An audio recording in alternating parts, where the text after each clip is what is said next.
And we are live, and the doors of the Sanctum have been unlocked and open for the week. Welcome, everyone, back to the Sanctum Sanctorum. I'm your illustrious host, Widow's Son. With me are some of our awesome co hosts. We have Stu Dog, we have Dr. Cyrus Oblivion with us, and we also have the Wanderer. Quentin will not be joining us today.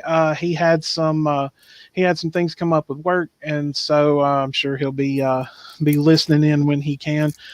So we are a co-host down today, but everything, well, I'll go ahead and say it. It's all good, and that's pun intended, because the gentleman that we have on with us today was on with me when it was just me doing the show. He is a very, very near and dear friend of mine, and we've become really good friends over the years. Mr. Aaron Maloney, formerly of the former drummer of This or the Apocalypse. He currently has an amazing cover band called It's All Good. I've listened to quite a bit of their stuff and watched some of their live video, and it is absolutely incredible. They have a YouTube channel as well. We'll get the link up to that in just a little while. Aaron, my friend, good to talk to you again. How are you, man? How you doing? Well, as all of my other co-hosts know, my response to that: strikes and gutters, ups and downs. But it is what it is, so to speak. Now, are you when you bowl? Do you get more strikes or more gutters? Depends on what mind frame I'm in, but luckily I keep myself on a pretty strict drug regimen to keep my mind limber. So there's that. I got you. Bowler response. Exactly. Oh man. Well, first of all, let me say congratulations on your baby. Congratulations on that. I've been seeing the pictures and everything on Facebook. She's absolutely beautiful, man, and I'm super, super happy for you. Thanks, man. It's the most life-changing experience I can imagine. Because everything in your life now gets moved down one rung. Like, she's at the top, and then everything else comes after that. So that's what I think of myself as first now, and I kind of have to, because I don't know, it's just wild watching this little person that was 4 pounds and I could hold in one hand. Now she's 16 pounds and makes noises back to me, and it's only going to get more and more and more crazy as she gets older. But it's very interesting because I've learned that already. You don't love one child, you love a 1-month-old, and then you love a 2-month-old, and then you love a 6-month-old, and they're each a little bit of a different person. And in the long run, it's you love a 1-year-old, and you love a 5-year-old, and you love a 12-year-old, and it's they're all completely different people. And I mean, obviously they have some traits the same, but it's already I just see her change, and it's I'm trying to hold on to every moment, because it's this is the only month she's going to be 6 months ever, and then you can't ever hold on to that moment. It just keeps going. It's wild. And then it'll be time for college. In no time at all. Yeah, absolutely. Well, let me make the introductions, because the last time you were on, which has been over a year ago, which I was telling you off air, we hit our 1-year anniversary a couple of weeks ago, which was huge, because to be honest with you, I still didn't think we'd be here. I figured we'd get canceled, as everyone knows. But yes, anonymous. So, of course, we have Sir Stu Dog here. He is our buddy from over in Scotland. What's up? How's it going, man? Not bad, man. How's you? I'm doing good. You might be the first Scottish person I've ever spoken to. I'm not sure. Oh, wow. I remember speaking to. So. What a great one to start out with. I was just thinking, you being here today on the show, this must mark the year anniversary since you were last on. Just about. Probably close to. Uh-huh. It was probably, when was it? Do you remember? I believe it would have been sometime in May, if I'm not mistaken, because the anniversary was the 25th of April. We're going to have to find that information out. But let's say, hypothetically, yes. This is okay. The episode list. I was going to say, I was about to say, leave it to Stu Dog. Stu Dog is our resident intelligence officer. So he's going to find out. Stu Dog can find out. Sanctum Sanctorum, episode 3 with Aaron Maloney, streamed 1 year ago, but what's the exact date? May 9th. Oh, we're just like we're a week out. We're a week over, but it is what it is. Of course, there is. Oh, sorry to cut off on that point real quick. It's kind of wild that all of us at that point in life, we were people at the very beginning of this crazy, whatever it is, we're going to look back at that year as like a huge point in history, obviously. And last time we talked, we were right at the beginning of that. And now we're talking like kind of a little bit on the other side of it. And it's very interesting. It is. It has been an up and down year indeed. Well, then we have, of course, Dr. Cyrus Oblivion, which is another good friend of mine. He and I actually went to high school together. Yeah, we're ancient. Yeah. I don't want to hear any old jokes from anyone on this panel. Well, let's go ahead and put that to bed right now. Had to break. He's out of the museum. Yeah. Dr. Cyrus, I like your new avatar.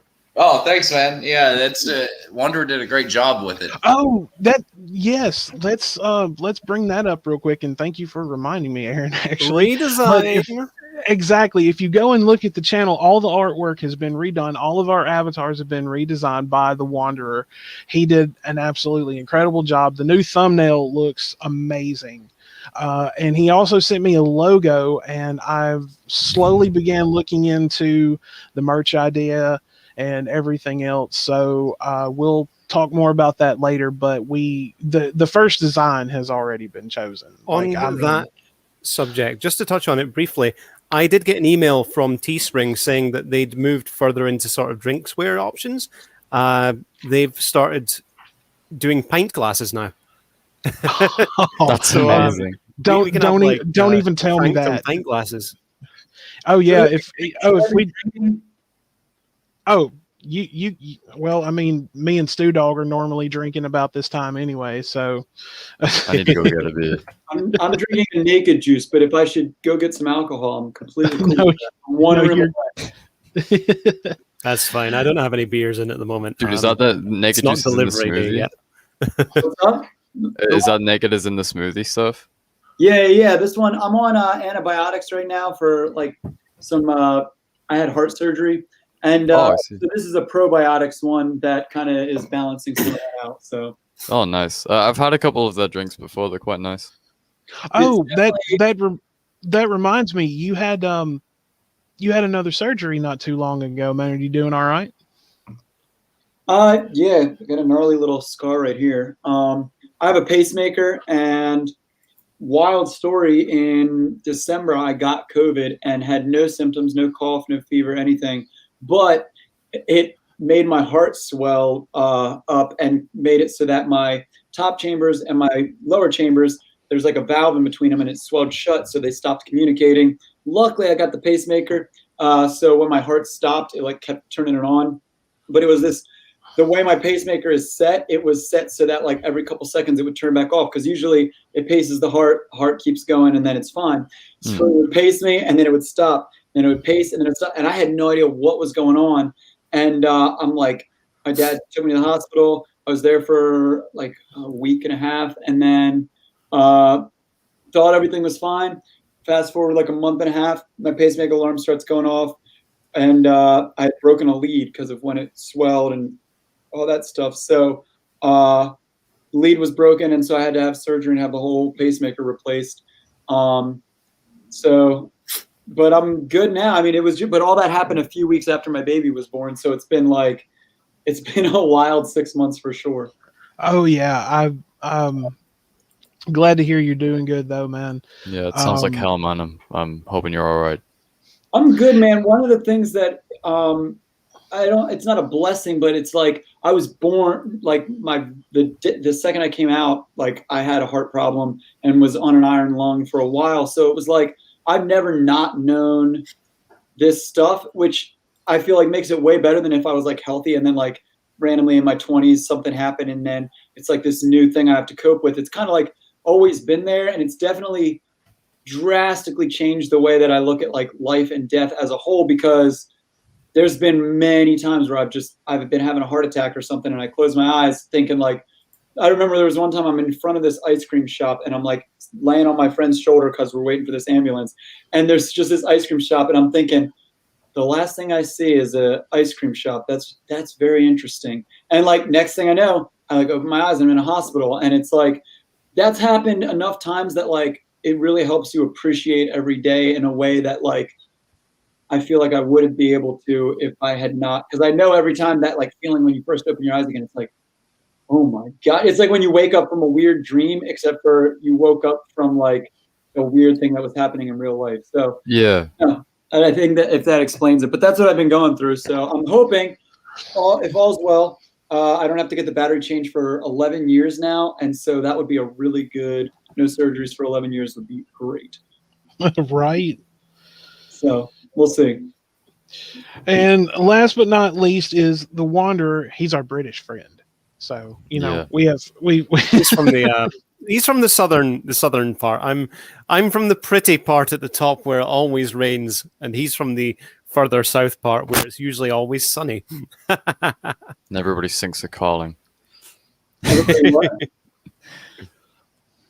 Either way. Yeah.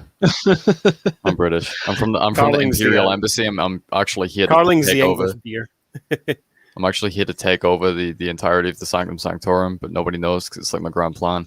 And it's not property of the British Empire, so I will fire you. I will fire you first. No, he's trying to reintegrate the entire empire again, isn't he? yeah. He's seeing America full of its taxes and thinking, we want those taxes. Dude, I found the Star Forge. I'm invincible. I can like build an entire fleet of ships in a matter of seconds. Oh, that's interesting. Yeah, Wanderer, do I have to fire you? probably. So, Aaron, what is new with the band these days? Well, I guess I'll give a little background. So I play in a cover band, which is interesting because if you had asked 20-year-old Aaron if he wanted to do that, I would have been like, heck no. If you ask 31-year-old Aaron, it is my favorite job I could imagine, and here's why.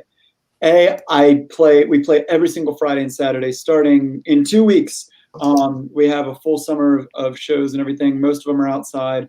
We're lucky because where I live is actually the best place in the entire world for cover bands because within a 3-hour drive, I can get to New York City, Philadelphia, Baltimore, DC, Virginia Beach, Ocean City, Maryland, Atlantic City, New Jersey.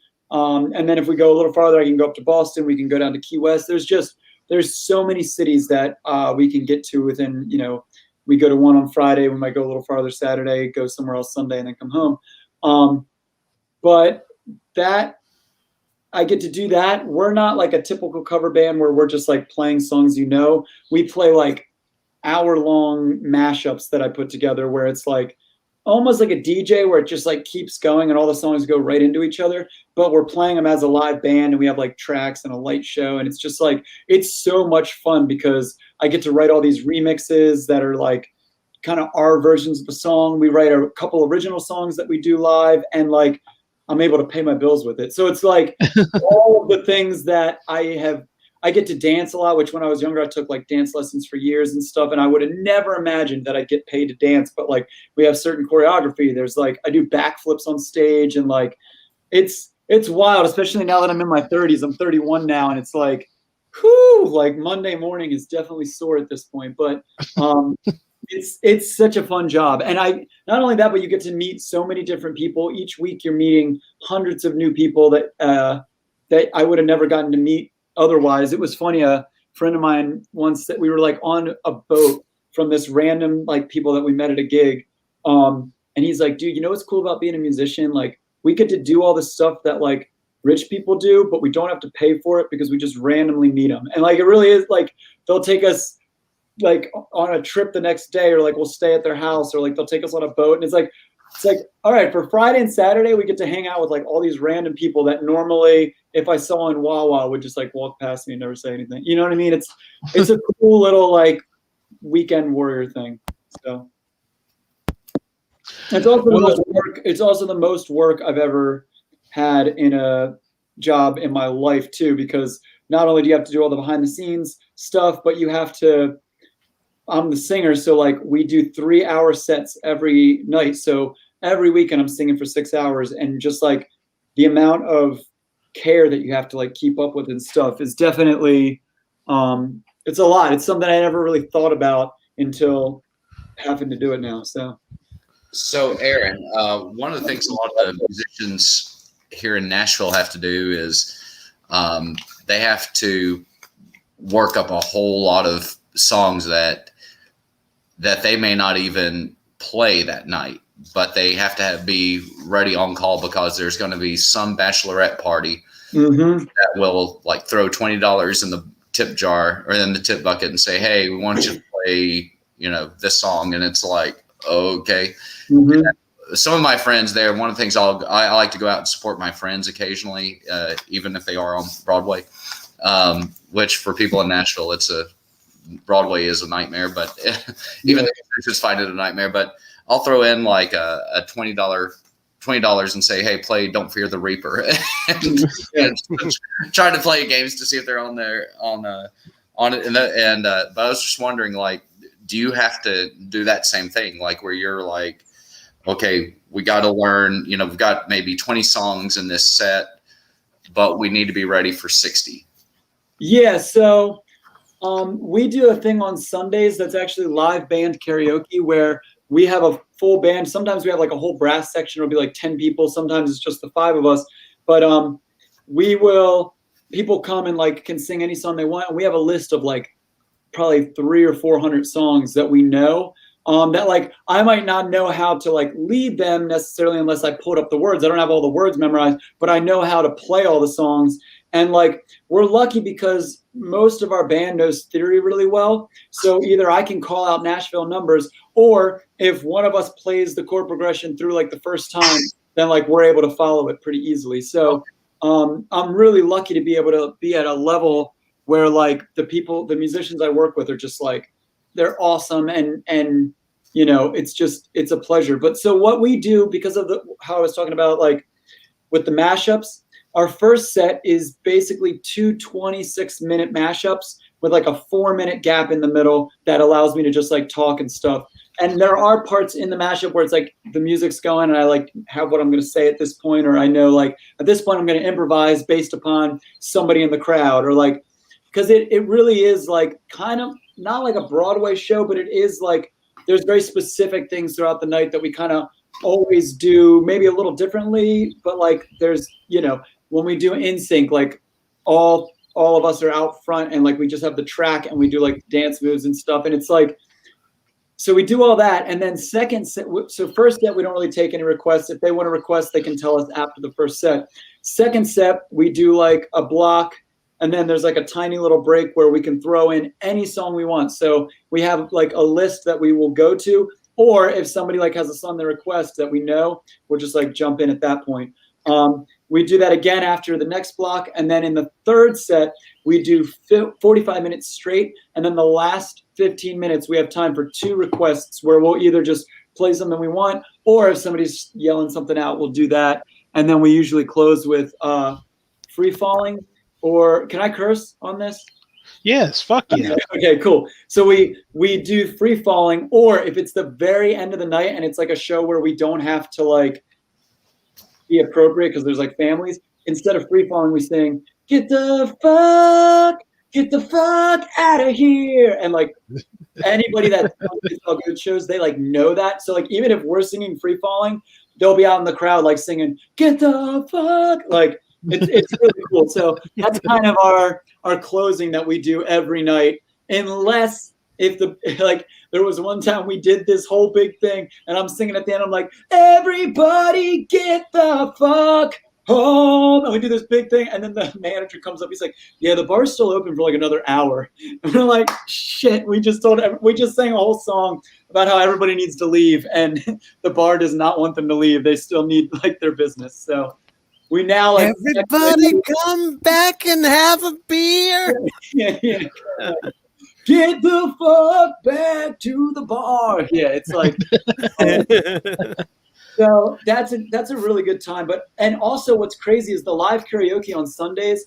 like it started out, a bar had hit us up and we're like, hey, there's nobody in here. Can we do something creative? And so we did that. And I'm telling you, the one that we did right before COVID hit, we were pulling like 250 every night, 250 people there for live karaoke, wall to wall packed, same people every week. So it almost felt like a cult, like where like you like this just group of people that only see each other one night out of the week, and that all only know each other from there, and all like certain people, I'll call them up and like everybody starts cheering because they know this like person that sings every week, and they like it was like its own little community. So I can't wait for that to eventually start back again.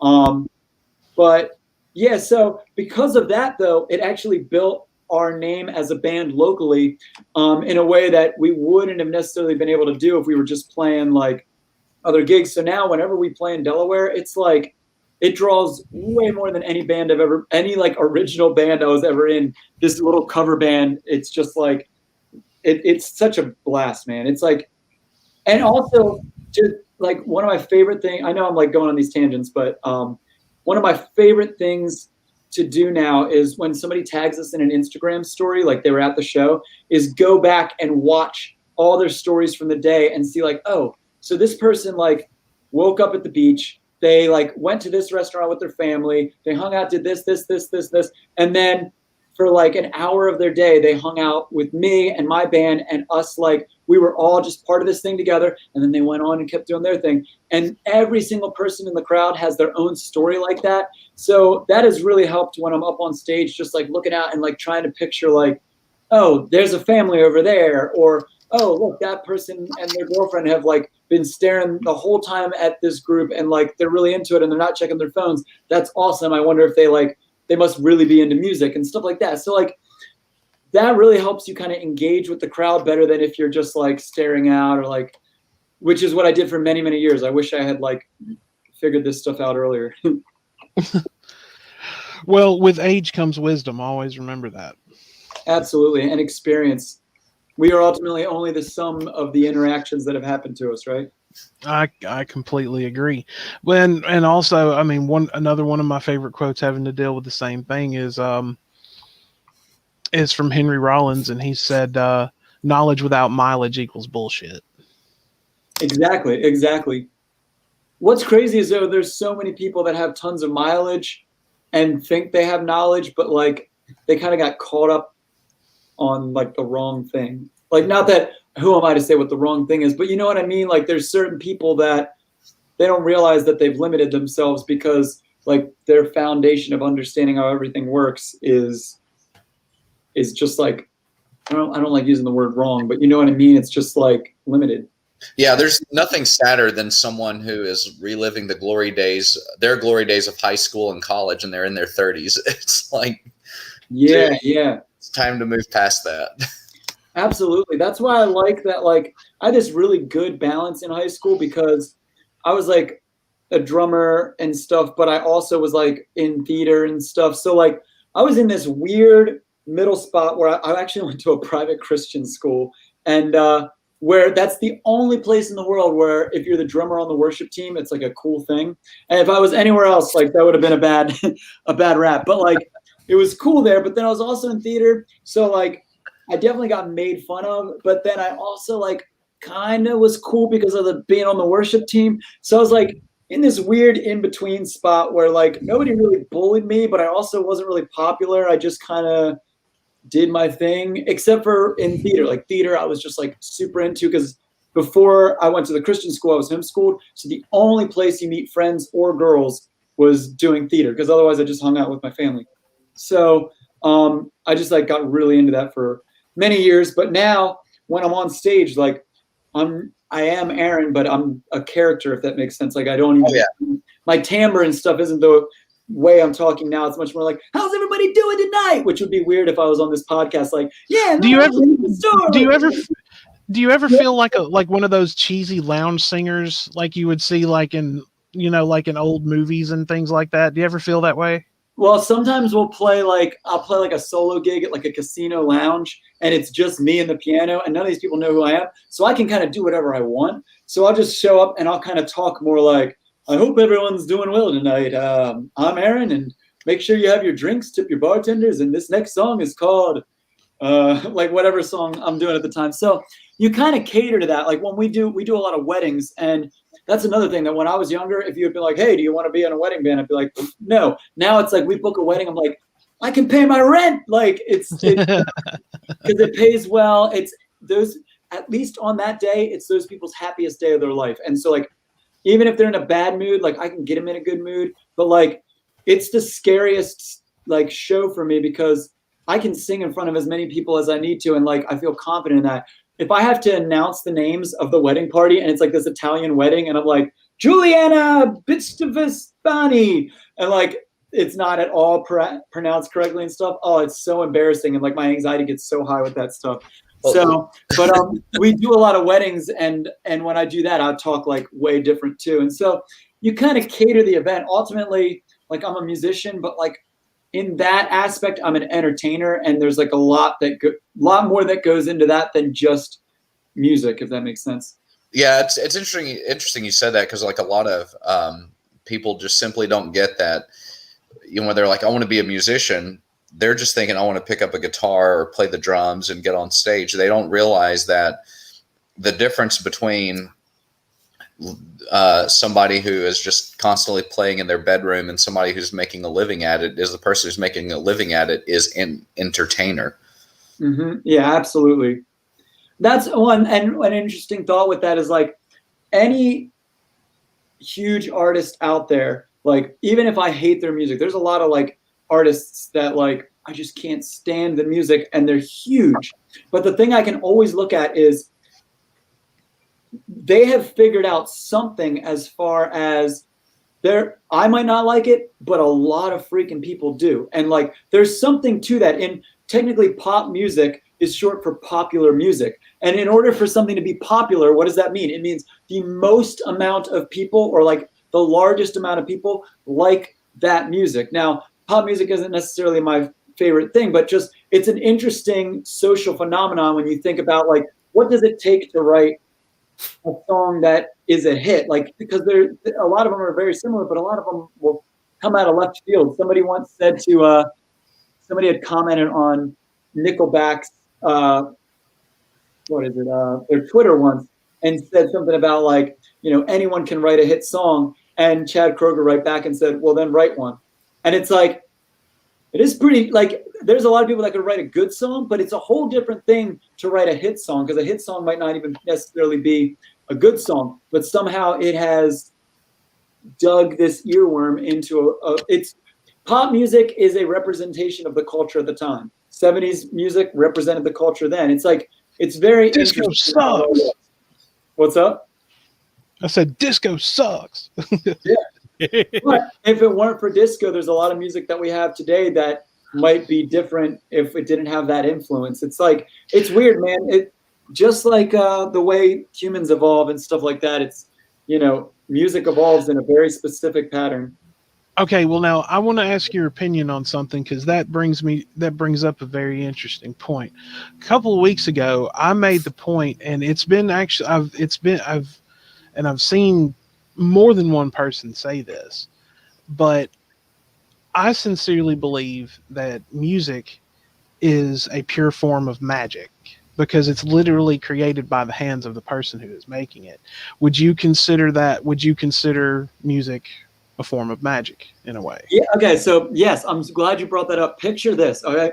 Imagine a world where there is no music. You've never heard of music before. You don't know what it is. Rhythm, like all of that stuff. Your brain, when it hears it, all it hears is frequencies, because that's really what music is. Like if I sing an A, like that was a really bad A, but you get what I'm saying. If I sing an A, that means your ear is vibrating 440 times per second.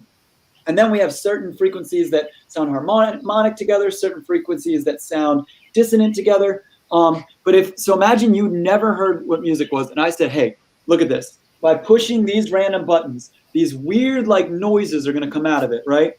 And when these noises come out, see that crowd of 1,000 people right there? They're all going to vocalize and say the same words at the same time, and they're actually going to dance together, and they're going to move their bodies in this weird way. all in sync with each other at the exact same time. And no, they've never met each other. I've never taught them how to do this. Their brains have been programmed that when these frequencies happen, they all of a sudden are all gonna like start moving their bodies like this and singing the same words. You'd be like, what the hell? This is magic. Like literally that would seem like magic to you, you know? And so it's interesting. It's magic that we've just become so accustomed to that we're used to it.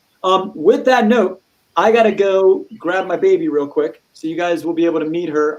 But I just have to take 5 and like get her ready. She just woke up from a nap. So you guys can discuss a little bit about what I've talked about or whatever, and I'll be right back. Sounds good, brother. Cool. Is there a way I can just... Perfect. There you go. So gentlemen, how has everyone been? Oh, I've been pretty good. I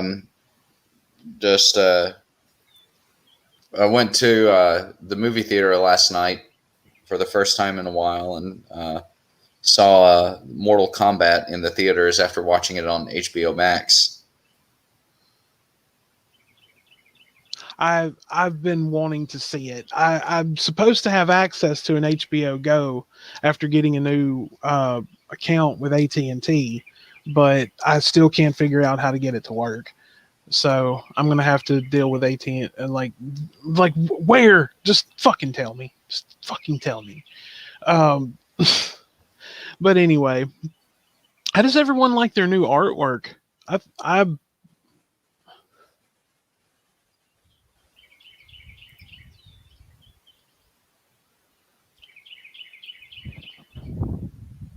Is everyone still there? Yeah, man, this new artwork is absolutely epic. Indeed it is. Still there? Yeah, I love this new artwork. It's great. Someone's got an echo from somewhere. Oh, that was me. I'm looking at the comments. Sorry, I'm here. You know what my parents are like. They just like to barge into my room whenever they fucking feel like it. Anyway, so, yeah.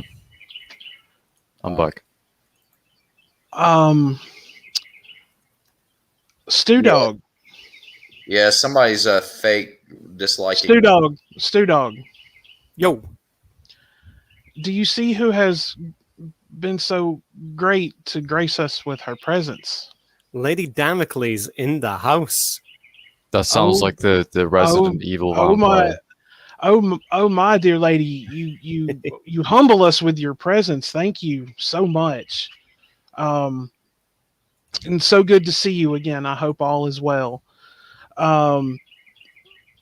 Yeah, the new artwork is amazing. Wanderer, you did such an amazing job with everything, man. It looks incredible. The thumbnail is just fucking sick. I'm glad you think so. I took a lot of time and effort to think about it. I don't know. I had kind of like this kind of idea in my head. I was like, welcome, Lady Damocles. Welcome. You are always most welcome here. I was like, how am I gonna execute this? I was curious because Stew Dog didn't have a robe. He's got like a spacesuit on, but it's still cool as shit. That was like the original concept that I had for Stew Dog's character included. So to start off with, I had obviously the spacesuit helmet with the robe, but then I thought, what if I just turn it into a full-on spacesuit? And I thought it looked a bit better as a full-on spacesuit. It kind of suited the kind of goal I wanted to reach with Stew Dog's character. So I'm glad that I did that. And we had a conversation after it, and unbeknownst to him, it's the same sort of colors and the same sort of design scheme as the uniforms from the Star Trek movies. Like the maroon sort of Wrath of Khan jerseys that everyone had. So it's got a Star Trek look to it. Completely unaware, I actually referenced something that Stew Dog's quite passionate about. So I think I did a good job with that.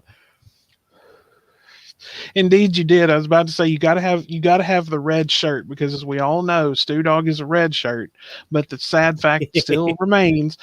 Sad fact still remains that red shirts always get killed. Scotsman didn't he die though? There, You know what does die? Pens. This pen just died on me.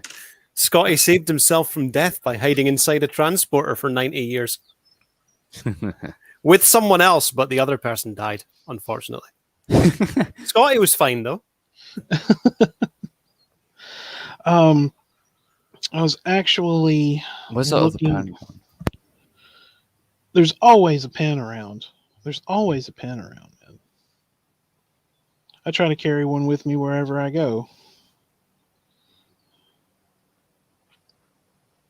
So while we're waiting for Aaron and everyone is doing things, we're going to go ahead. We're going to give a shout out to our boys over at the Geek Room.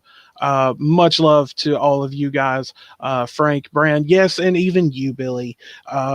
Much love and respect to the guys over at the Geek Room. Go ahead and if you don't already, go ahead and slide over there, hit that subscribe button for them, show them some love. They're a great bunch of guys, and I'll go and find a link for them. And their support does in fact mean the world to us. Also, my mentor, Sir Hatman, I'm sure he is lurking in the shadows somewhere. And if not, sir, as you know, you are always welcome here as well. Go subscribe to my mentor's channel as well.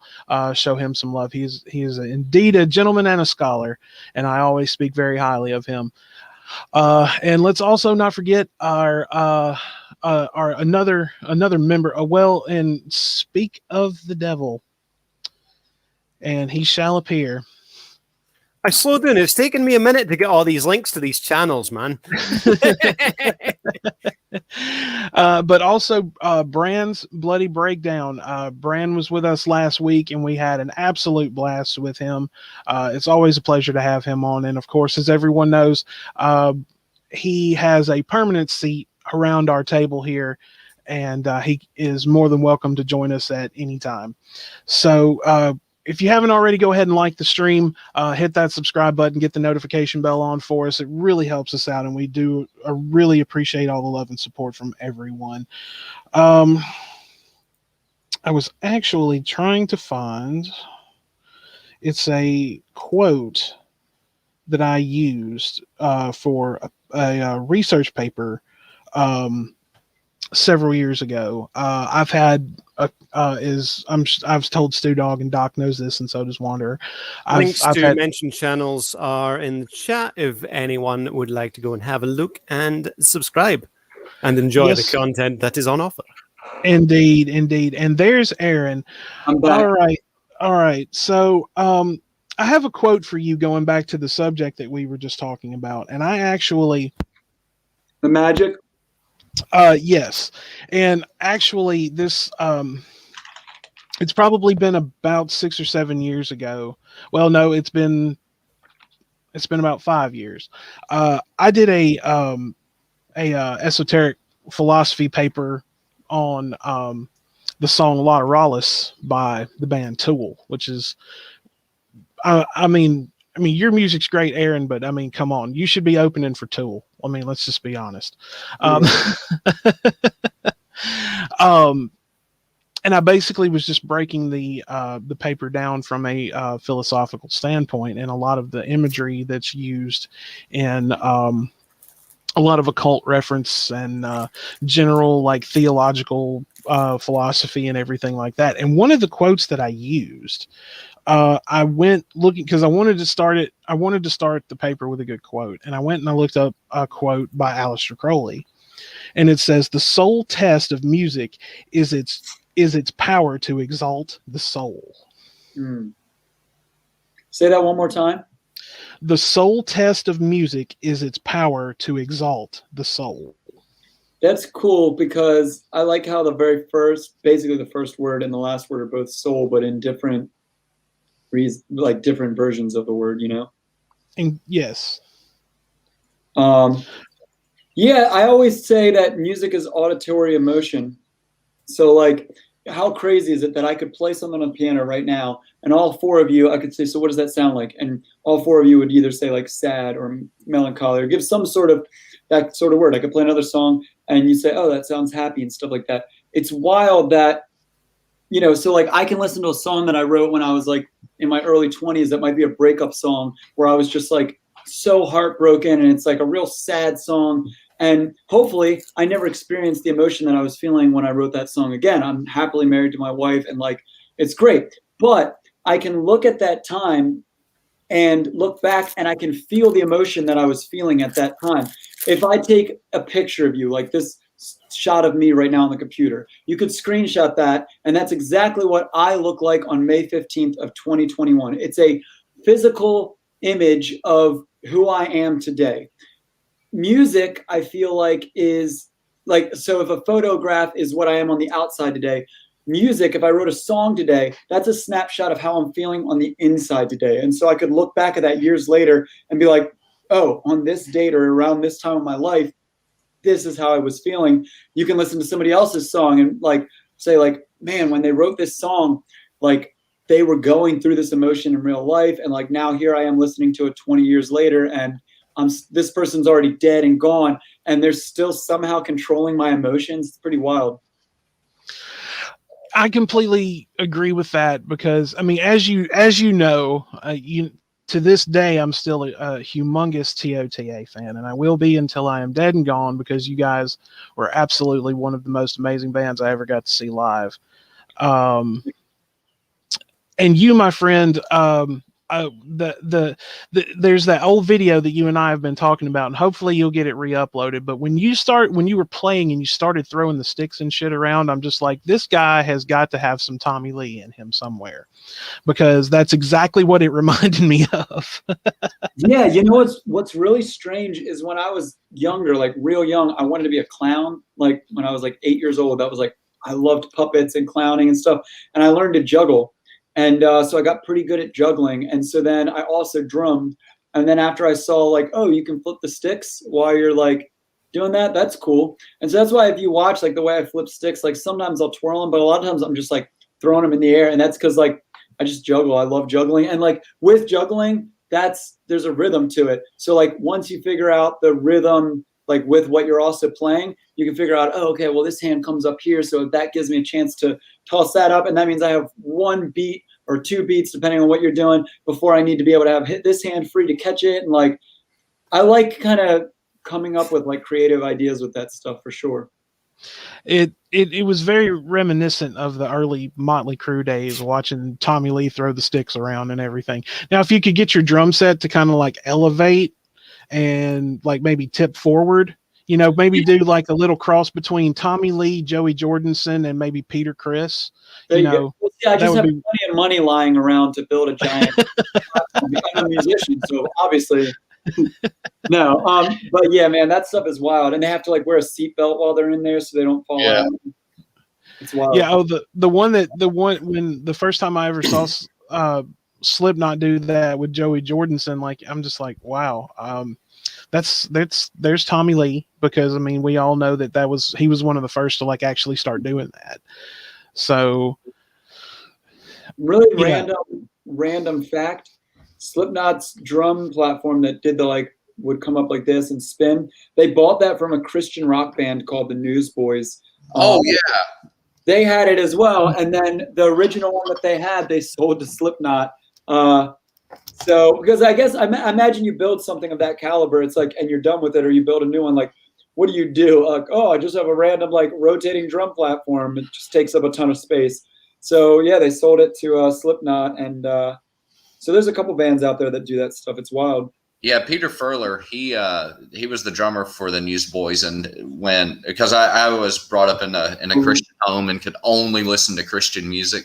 Same here, yeah, exactly. Yeah. So I remember watching that video where he turned upside down at first, and then they went to the one where it went on the platform and then tilted. Yep. And I was like, that one's not as cool. Right. Yeah, probably a little safer. I'd imagine at one point he like fell, and then they're like, okay, well, we gotta make some new ideas. And, you know, there's something with the rigging at one point. Yeah, he's upside down, went like the hydraulics did sometimes weird. Yeah. Okay. It's crazy that you knew the name of him, because Newsboys used to be my favorite band, hands down. And so then Peter Furler became the singer for a long time, and then he left. And then DC Talk, which was another band from that time, like basically all their members like started singing for the other big Christian bands back in the day. It was wild. It was like a little soap opera of Christian music. Oh, it's really funny, like living in the area where they all are, because the Christian, like the secular artists, quote unquote, are the ones when they go to the airport, they're wearing the sweatpants. I mean, they look like they're ready to fly. The Christian artists are all still glammed out and going like, oh, I hope nobody takes my photo. And you're kind of looking at them going, nobody cares. If they don't care about Miranda Lambert or Taylor Swift in the airport, they're really not going to care about you. But that's kind of like goes back to what we were talking about earlier with like some people go their whole life and they get older, but they have like a weird baseline. And like in those types of bands' minds, it's like they're almost like, imagine thinking that your music was actually, because like this is legitimately obviously what they would believe. Imagine thinking that your music is legitimately the connection between humans here on Earth and their ability to communicate with the creator of all life and all of the universe and stuff. And like, because of a song I wrote, now they're able to do that and lift this up and like, it pleases the Lord. Like, that's a wild baseline to start out, if that makes sense. I'll tell you, like talking about, bass and bass players and things like that. I actually, and yes, Doc and everyone here knows my musical taste, but I'm actually a fan of early Dave Matthews records. And I've always been a big fan of their bass player.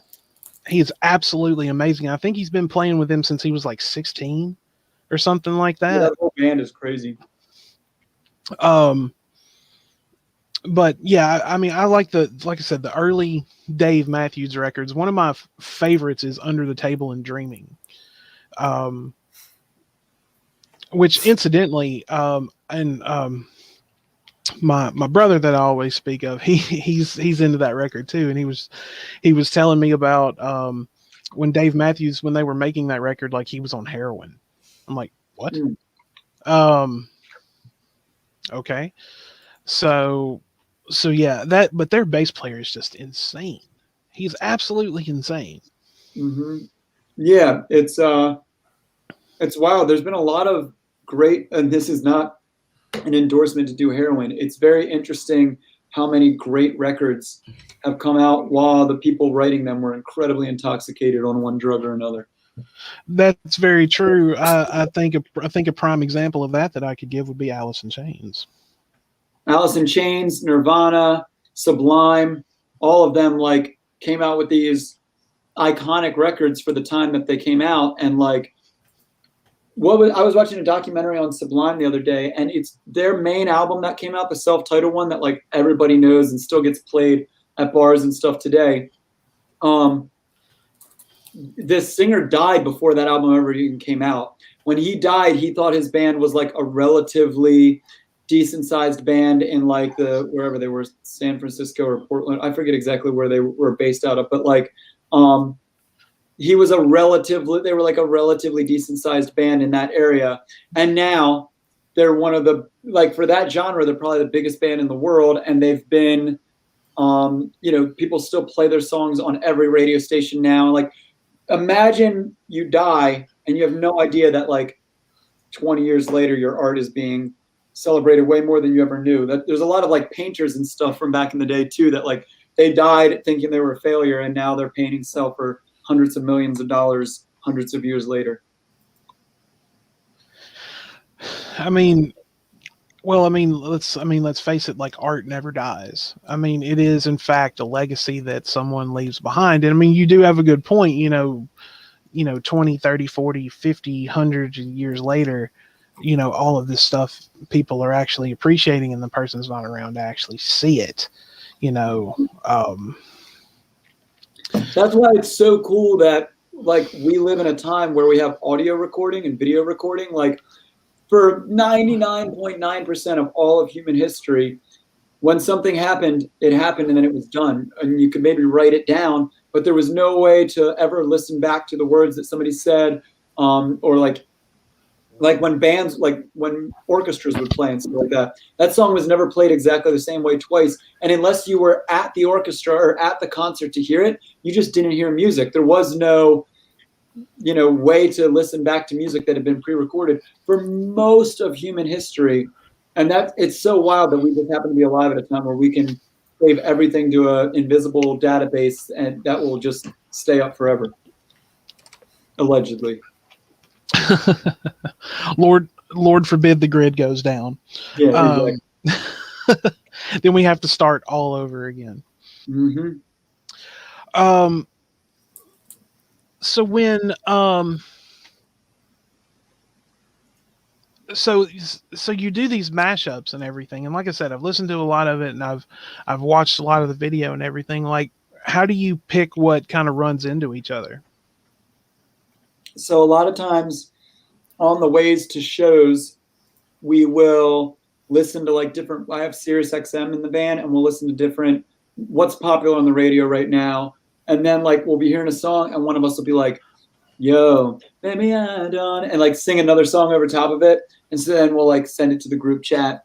And then other times I'll have, so like what you have to keep in mind is not only do the songs need to match together, but most of the time they need to be in like the same key so that it's able to flow one song into the next.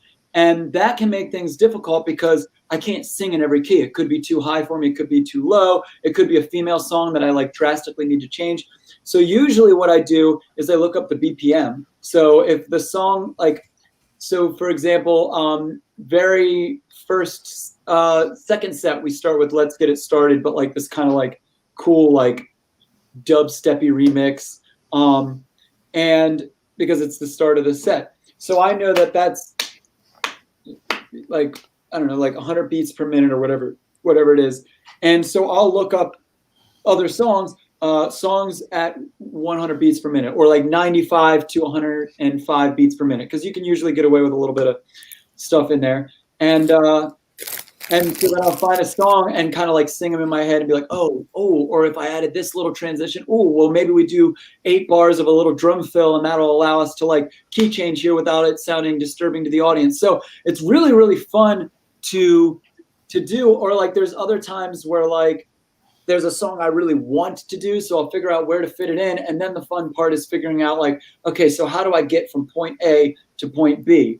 Oh, well, if I throw this little song, like maybe just the chorus of this song in between them, now I'm able to like transition so smoothly. And my degree is in composition. So like I have so much fun just stringing this stuff together and like coming up with new ideas and like new, I don't want to call them gimmicks, but like stage gimmicks. Cause like ultimately most of our audience is drunk and like just trying to have a fun time. So we need to give them something so that when they wake up the next morning, they don't remember much from the night before, but they're like, oh, remember when they did that drum solo and he was juggling those sticks, or when he was like, we want to be able to make it so that like, no matter how drunk you are, you remember something about the night. So we try to put one quote unquote, I'm calling them gimmick, but it's more like one fun little like memorable thing in each song. And also we never really do, it's very rare that we do an entire song. Usually we hit intro, verse, chorus. If the song has like a memorable bridge, we'll hit the bridge or like a good guitar solo, and then out, and you get to the next song. So like in the course of 45 minutes, each song is only like a minute and a half. So we're throwing in a ton of songs back to back, and it makes it so that you're kind of trimming the fat. You're never having points where like, oh, well, now this is the double chorus, and now we're going into the key change. Now, for some songs, it's like the song is memorable start to finish, and like you need that. But like a lot of times on the mashups, we just hit just the like main parts. It's a lot less words to memorize that way too.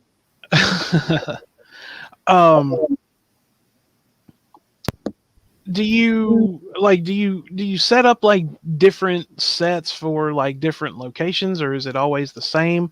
Or like say if you're playing like a holiday, like say like a Halloween gig, do you like fit it to the whatever's happens to be going on? Yeah, that usually is like I was talking about earlier with the requests, where we leave these little spots where we can fill it in with whatever we want. That's kind of what we use to customize it, because like I said, like the lights are all programmed to the show. It's very like what we're sold as a band is like this kind of performance thing. So like, yeah, for Halloween shows or like Christmas shows, we had one Christmas song per set.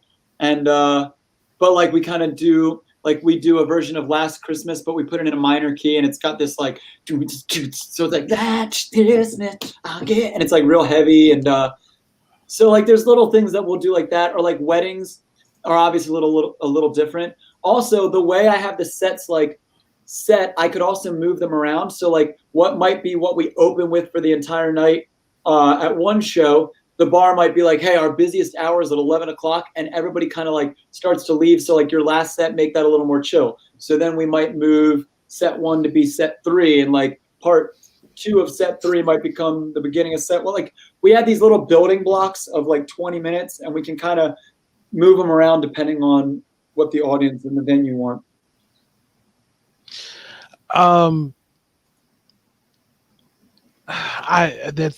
It does sound like it sounds like a very intense process is what it sounds like. Yeah, it's sorry, I'm like also eating dinner. And you guys can watch me. So if there's anybody really into watching guys eat Chinese food, this is the podcast for you. But sorry, dude, it's like, so I was telling you a little bit about this before we went live. Our drummer, when the Capitol riots happened, he's in the Army, but like in the reserves, like he's in the Army band. Like he's never had to like really get in too deep with it. But he randomly got drawn to go to DC and just be stationed there, basically in his hotel room, running drills, waiting in case something happens. So he's been gone for 5 months, and we got a new guitarist, and we have 3 new sets, which is basically like, it's like 3 new like 20-minute mashups that we've added that we've swapped out for old ones. And so it's just been so much work behind the scenes. And he gets home 3 days before our first gig. We have 1 rehearsal with him, and then that's it. Then it's like on to the summer, and we have shows every Friday, Saturday, and a lot of Sundays and Mondays and random Thursdays. And it's just like, so it's going to be a lot, but I'm excited to get started with it because it's kind of just been really stressful this whole like before time, because I make all of our tracks. When you're playing with backing tracks, it was the same way in This is the Apocalypse. You have what's known as the backing track, which is what the audience hears. That's all the stuff that comes to the speakers that the band doesn't play, but that we play along to, which some people are against. But for me, it actually, you have to be a pretty tight musician to make sure that like you follow right along. You never get off the click track, because then in our ears we have the backing track and we have a metronome and we have vocal cues. So I have to record all these cues that'll be like bridge 2, 3, 4, or it'll be like cut on the 4, 1, 2, 3, cut, like stuff like that. And that way, like if we have a fill-in, like the guitarist can't make it and we need to get a fill-in guitarist, they have all the cues of like what song's coming next, what's happening, because you can't just learn the songs the way they are online or anything. You have to learn our version of the song. So it's definitely a lot of work. It's the most rewarding, but definitely the most time-consuming job I've had, both just as a job and like as a band. So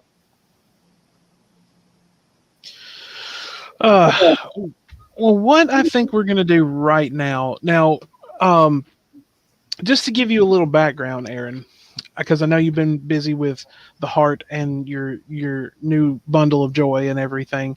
Yeah. Wanderer joined us getting close to or right at a year ago. And slowly I've been sending him records that I've listened to for years and that I've fallen in love with and everything. And I've sent him, I sometimes I think I'm scrambling his brain because I keep sending him all this stuff, but every week, and I'll let him go into a little more detail on that. But, Wanderer, if you want to, kind of explain that to Aaron in your own way, I guess decode what I'm trying to say. All right. So, after I've explained kind of like a brief rundown, I'll nip down quickly to get a beer, and then I'll come back up and we'll start the review. But basically, I do reviews. Beer at that point too. You what? Should I grab a beer at that? You can tell I'm just looking to grab a beer. If you want beer, go get you a beer, man. By all means. But either way, I think it used to be 3, but then we cut it down to 2 because I had a lot of shit on my plate and kind of still do. But I review 2 albums that Widow Sun sends me every week or so. Sometimes it's every week. It's kind of bi-weekly depending on my schedule and stuff, and if I can make the shows or not. But most of the time I do, and most of the time I pull through. And basically, I run through the songs, I run through my overall thoughts, some of my favorite picks, and then I give it a rating at the end out of 10. And that's kind of how I do it. And I don't think Widow Sun really scrambles my brain with it or anything. It's definitely shifted, or kind of I guess you could say corrupted my my taste a little bit, because I definitely have far different tastes to what I did last year. Like nowadays, I'm very big on like metal and rock, and I used to be quite big on like funk groove and shit, like Thundercat, and yeah, it's shifted my taste a little bit. Not like I haven't like not grown out of it or anything. Like I still listen to the old shit I used to. Like I'm still a big hip hop fan as well, but it's definitely broadened my spectrum a lot.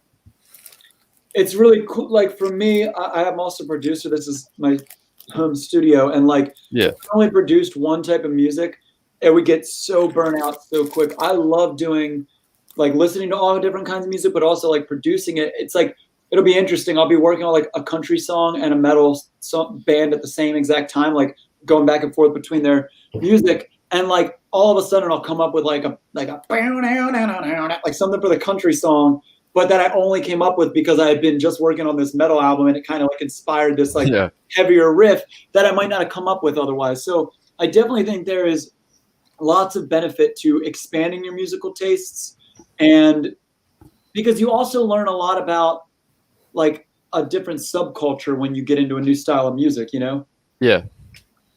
I think you're right there. I've definitely found different subgenres that I'm really into. I guess I don't know what you'd call Typo Negative, so I guess you could call it like goth metal or some shit, but I fucking love that. I love Typo Negative. They've definitely became like my favorite band in the last year or so. I've created a monster basically, because when we started doing the reviews, that was one of the first bands that I sent him, and like ever since he's just like been all about all about Typo Negative, and I'm just kind of like, man, I mean, I'm into him that pretty hardcore myself, but wow, just but honestly, it's really cool because like he's been like he's just really fallen into that like diehard, fan and everything that, and so well, go get your beer if you gentlemen go get your beers if you must. Beer run. Roger. Yeah, definitely beer run. Stu Dog, what's new with you, my friend? Oh, not much, man. Looking forward to the pubs reopening on Monday. I thought they already reopened. They're open to drink outside, but on Monday we can drink inside them, so it means that we don't need to sit out in the snow. It's snowing over there? Yes, it's been snowing here in Scotland because, I don't know, Scottish summer, I guess. It sounds like you're just now getting winter is what it sounds like. It's just always cold all the time here. The weather is quite, what would the word be? Quad polar. It can be all 4 seasons in one day. I don't know how I would be able to deal with that. Beer run complete. The only two that haven't drank on the show today is Stu Dog and Doc. Are you telling us that you're drinking too? I've finished my beer just like a couple of minutes ago. Yeah, man, I never Coffee. Go make some coffee. Well, we're talking about booze, okay? Well, I'm trying to lose the last 5 pounds so I can go off to MEPS, dude. Well, beer can be a meal. Beer can be a meal. I'm not I going can't have coffee because of the heart. So like I'll drink a beer for you, you drink a coffee for me. All right, sounds good. And then we both are living vicariously through each other. Stu Dog, should we allow this? It doesn't matter if you allow it, it's happening. Yeah, this beer is from Dr. Cyrus, so now there's nothing you can do about it. Well, Cheers. I mean, I was drinking coffee, so there's nothing wrong with coffee. I never said that there was. That would be. My mom just brought like a ton of coffee beer this morning. I never even heard of it. It's beer, but it's like it's not a coffee stout. It's like it looks like one of those like coffee shop things you would do, but apparently it's also half beer. So what are the odds that If you want to ship a case to that of that to my house after the show, I'll send you my address. I mean, so that's one. You get a package. You're like, what is this? Oh, one coffee beer. Okay. One. In the sun. One. Wow. One. It is acceptable to drink a beer when you get out of bed because it is also coffee. Boom. That's what I said to my mom this morning. I was like, that's the worst drink in the world for me because I don't want to drink a beer in the morning and I don't want to drink coffee right before bed. So like, when do you drink this beer? You drink it at exactly the middle of the day. Yeah, it's the middle of the day. Pick me up and you're ready to start the second half. Exactly. High noon beer. I have a question for Stu Dog and maybe the Wanderer as well. What has this year been like where you live as far as like COVID and stuff? Like, what is it like there? It's like literally do not leave the house. Yeah, we were supposed to go to Ireland for vacation the week that COVID hit. So we scheduled for the next year. Next year came, still no good. So then we went to like a sunny island where everything's outside and nobody has COVID. But I heard it's still a little like crazy over there. Yeah, I mean, things are gradually starting to open up, but there's now this massive paranoia because of they call it the Indian variant that's going about. Yeah. It's COVID is now getting like Pokemon. There's like umpteen million different types of it. Yeah, and you got to catch them all. So I choose you. Who all has gotten the vaccine? I'm not allowed yet because I just got heart surgery.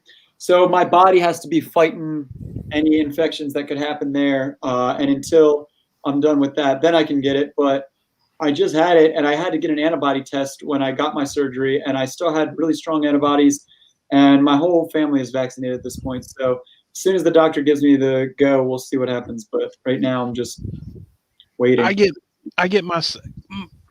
I get my second one at the end of the month. Yeah, is it Moderna or Pfizer that you're getting? Moderna. Okay. No, Pfizer. Okay, yeah. It was the second dose of the Pfizer one that knocked me on my ass. Well, I'm sleep in the show on that. Yeah, you're like ill with it. Yeah, I was so tired that he fell asleep. He fell asleep. And I told him very specifically, I said, dude, if you need to go and rest, go rest. And he stayed on the show. He didn't say anything. And then come to find out later, the motherfucker went to sleep. Yeah, because I remember morning, doctor. End of the show. Well, but the good news is I wasn't snoring. So hey, wait a minute. Wait a minute. We're always talking about what's in Doc's hat. I'll tell you what's not in Doc's Sleeping hat. pills. An alarm clock. Just sleeping pills in this room. So today, that is what's not in Doc's hat, and that's a fucking alarm clock. Thank you very much. What is in Doc's hat is sleeping pills. I'm like a party. Sounds it's just a big bottle of melatonin with like one of those little candy dispensers on it. He just pushes a button and it comes out like a piece of Pez, you know. So he melatonin Pez dispenser. Now, is Stu Dog is your name from the Hangover movie? No, this is a name that I picked up years and years and years ago when I used to work in kitchens, and I took in a stack of CD and I just left them, and they were all just like, they had nothing written on them. They were just like blank sort of copies that I'd made. And on one of my days off, all the guys were like listening through them on the Ghetto Blaster, and they just so happened to went through like all the Dr. Dre albums, all the Snoop Dogg stuff, all the Wu-Tang Clan stuff. And I walked in the next day and they're just like, Studio Double G is in the house. We've been listening to all of your gangster rap, dog. That's awesome. And then the name just stuck ever since there. You know, chefs came and went, but I was just always called Stew Dog. And from my point of view, that's brilliant because there was another guy there whose name was Sugar Tits. So Stew Dog is a little better than Sugar Tits. Yeah. Especially because Sugar Tits was a man. Well, and it's better than calling Stew Dog than Dog Tits because they could have combined them. No, Hey, like Doc. we have Stew Dog, but I would have to say that Doc is our resident Sugar Tits. Mm. I don't have a nickname. My name on here is just Aaron, and that seems a little boring at this point. Ron. No. What's going on, Feel ruined Post my life. Maloney? Post Maloney. Yeah. That's good. All right, Yeah, Wanderer. one of the things we'll do in our band is when I announce my band members, I'll give them nicknames, but like they won't know what I'm going to say at a time. A lot of the time, so, like I'll just announce them, and sometimes I'll just give them a name that's like not their name. Like our one guitarist is Johnny, and I just be like, on the guitar, give it up for Thomas French, and then like I'll clap, and then like in between like sets, like people come up to me like, oh, your name's Thomas, right? And he's like, and he has to either like tell them that I'm an idiot and called him the wrong name, or like just go with it half the time. So or it'll be like really embarrassing. Like our drummer's name is Lloyd Layfield, and I'll be like, on the drums, Floyd Flayfield, and like so everybody calls him Floyd, like not knowing that his real name's Lloyd. And so and then other times when we're playing like shows where I can be inappropriate, I'll just you never know, like So I would hate, honestly. He just got married. His nickname Whipped, or like something like. Over here's One of Tits those. McGee from Whore Island. So on one of those, would you do me a favor and tell them that one of the guys' nicknames is Testicles? Oh, I like that. Testicles. Yeah, that's good. I think that would probably be the best one for the drummer because drummers. I mean, drummers are the hardest working members in the band, man. No, bass Not our player. drummer. Either the bass player or the drummer, because bass player, but bass players sometimes they need all the help they can get, Yeah. attention. Our bass player, his name's Marat, and his nickname is Karate Marati most of the time. So I'll be like, on bass, give it up for Karate Marati, or just anything else that can will rhyme with Marat. So like Bugatti Marati, Manicotti Marati, like I'll like throw all these different things in there. Or sometimes I'll just, because everybody's like, wait, what's your name? He's like, Marat. I'm like, Borat? And he's like, no, Marat. High five. Borat. My name is Morat.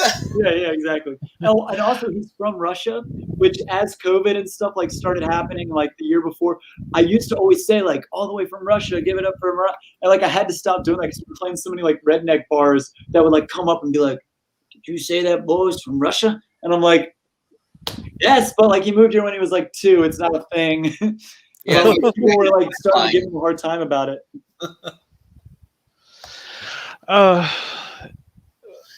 Wow. Yeah. That's great. The Wanderer, you have not talked much. How has your COVID experience been in England? Well, I didn't go to college for like a long time, so I suppose that was good. I spent most of 2020 doing this, as well as creating YouTube videos about Fallout. And apart from that, not much else. And then I went back to college in September. Oh, and I think I might as well just preface this by saying I luckily didn't lose any family members. Like, none of my family have really had COVID. My mum works in the NHS, so we got very fucking lucky. Because there was a very high chance if anybody was going to bring it back to my household, it would have been her. Oh, yeah. Apart from that, like literally nobody from people who live really far away from me, because my family basically spans most, if not all, of the goddamn country. But yeah, like most, if not all of them, haven't had much COVID experience whatsoever. They've kind of just been playing it safe by staying indoors, and I guess you could say I pretty much did the same when I had to. Yeah. So, Hey, Wanderer, I just one-upped you in the chat. Oh my fucking god. Weezer moment. Weezer moment. He did a Weezer, but it's my job to do the Weezer. But I did the Primus today. Yeah, you did the Primus today, but Oh, comments. I didn't even know we could click on this. I've been looking at the private chat the whole time. yeah, but I one-upped you, and it's not your job to do the Weezer stuff. It's equally important to all of us that enjoy that first record. Damn it! Oh, dude, Blue Album. That was like the first kind of plunge I took into this style of music. So. Well, all right. So you had your two this week. So what? Remind us what they were. All right. So I'll start off with the one I was most excited to listen to, which was obviously "Life Is Killing Me" by Typo Negative, released in 2003. It was the second last album, and then I also had. Let me get a notepad open, so I can actually get the names right because I'm terrible with names sometimes. You can tell that Wanderer was never a Boy Scout because he's not prepared.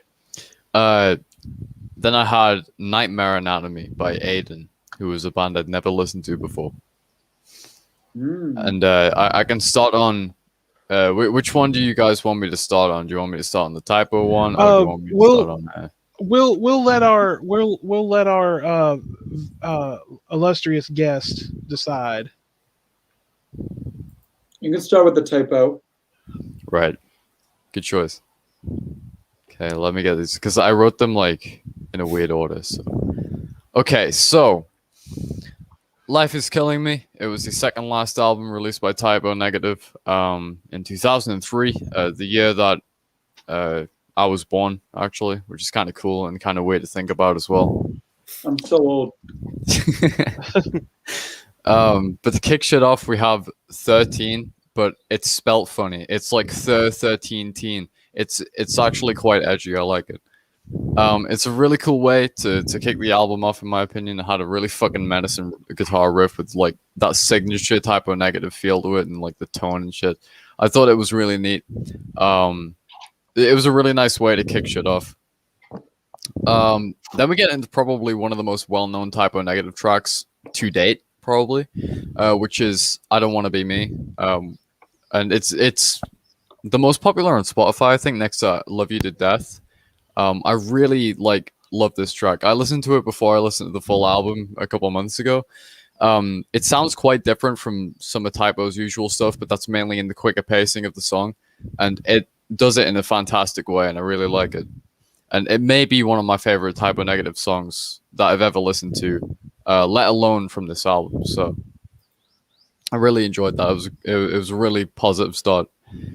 Less Than Zero, the bass line in the beginning is really awesome. It's simplistic, but it's fucking awesome. Before kicking into a pretty neat riff with some beautiful backing vocals. While this track isn't exactly my favorite, it has its moments. And it's an absolutely great song that I really enjoy listening to. By no means would I be skipping this if it ever came onto my playlist. Getting on to Todd's Ship Gods, the ambience in the beginning was really fucking awesome. I like the guitar and the drums on this track. I wasn't, however, too much of a fan of Peter's vocals on this track. I'm kind of torn because it was definitely not the worst track I've ever heard. That obviously has to go to something like Machine Screw from Bloody Kisses. But it has its highlights. I guess to list some of those, it would definitely be the chorus, for example, which was really, really well executed. And that wonderful solo-like part just after the first chorus. Apart from that, it's definitely not my favorite track ever, but it's pretty good. Then we get on to I Like Girls, but girls is spelt like Goyles. I think that's pretty cool. The opening reminded me loosely of Acid Bath because it was quite that like fucking screechy, loud opening, which I Don't Want to Be Me and a couple other songs on here as well share the same trait. I can't tell if I'm like a big fan of that or not. Stylistically, it's something I kind of disagree with. It doesn't feel like something Typo should really stick with, but I mean they can't really now because they fucking broke up. But either way, I like the energy of this track, accompanied with some like really fucking awesome guitar work on the vocals as well. Definitely not my favorite, but you know, it is what it is. You win some, you lose some. Then we get onto A Dish Best Served Coldly. I like this track quite a lot. The overall tone is one that I think works nicely with its placement in the album as well. I absolutely fucking love the chorus and the accompanying guitar with it. It's absolutely gorgeous and was one of the highlights of the entire album. So I really like that one. Then to one up that, as much as I like A Dish Best Served Coldly, How Could She is an absolute favorite of mine from this album. It starts off with a really kick-ass sounding guitar, followed by some solo stuff that just sounds just as good.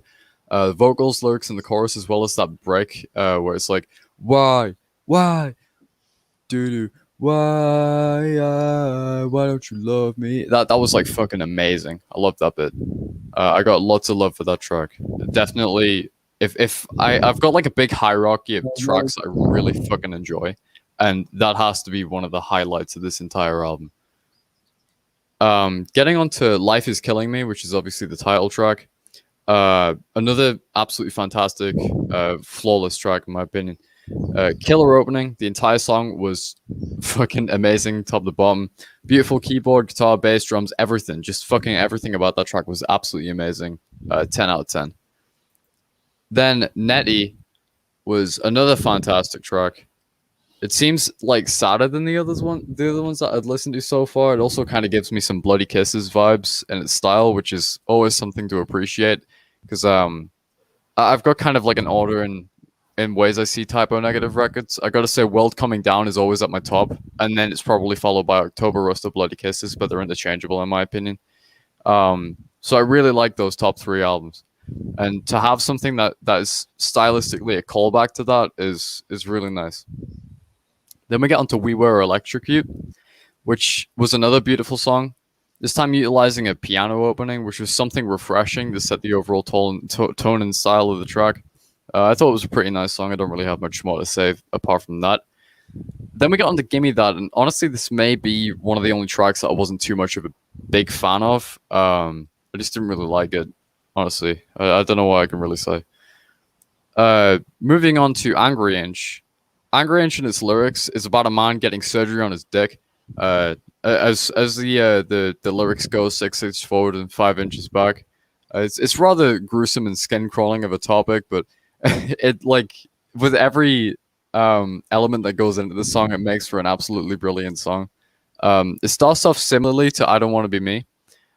I really enjoy the instrumentation on this track, as well as like, you know, the guitar, drums, keyboard, yada yada, you get it. Then we got on Anesthesia. It's similar and Natty in the fact that it starts off a lot quieter than some of the other tracks before exploding into something greater. The lyrics were quite something to behold. They were quite hard hitting in places. To start off with, it's kind of about trust and how sometimes if it's misplaced, it can become nothing more than an illusion. It's definitely a sad song, but an amazing one of that. If you know me, I'm a sucker for sad songs, so I absolutely love that chorus-like part about not needing love as well. And it may be one of my favorite parts of that entire song. And Anesthesia is definitely up there with songs like Life Is Killing Me and shit. Definitely one of my favorites. And we're finally getting on to the last two. Drunk in Paris, similarly to 13, which kicked off the entire album, it is somewhat of an opening/closing interlude, about 90 seconds in length. It's spewing some heart-wrenching piano melodies, followed by some amazingly odd accordion-like sounds, and absolutely amazing guitar work, as always, from Kenny. It felt like the album was truly coming to a close, and it was a sad feeling, but pun intended, the dream was in fact not yet dead. So with that, moving on to the final song, which is The Dream Is Dead. In my opinion, I've never heard a stronger ending to an album from Typo Negative. Perhaps I'm over-exaggerating, because I really did like Suspended in Dusk with Bloody Kisses. But this was truly a fucking phenomenal way to end what would be Typo Negative's second last album. Not only is the song kick-ass throughout, but the ending is absolutely beautiful, and it's really sad at the same time. To me, at least, it made me think that, 7 years on from this moment, the dream that was Typo Negative died with Peter Steele's death in 2010, and that kind of made me sad to think about. But it was an absolutely phenomenal ending to the album, and I can honestly say I was happy with the way it ended. So some of my favorite tracks I've listed this week. I've kind of changed the way that I've been writing and reviewing stuff.